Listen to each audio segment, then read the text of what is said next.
hei hi zodin flyover bridge kan ti khan ia ti hian trucks anin pe a zu ten in boka zalen takin ti hian hun an hmang thei ani ta thak sam hetlai ko reng ha hi vai pa ni a he pa he na zo thin ni om tak te po ni ina pe po hi a pe ni hei lu tle mon lang po hi so ti son truck sai pe a tin hei a pe lama te po chọn tu na hiện lem lai ta kan zo kan ya ma te chọn an tam the ne drugs in an sum dong a anin pe ko lan in chiu boka ti hian kan ai zol kho pui lun lai taka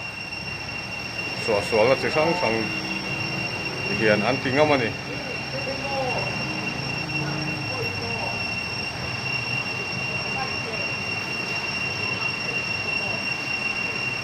drugs hian tam ani so ti son an in le ya anin pe a an ti pokani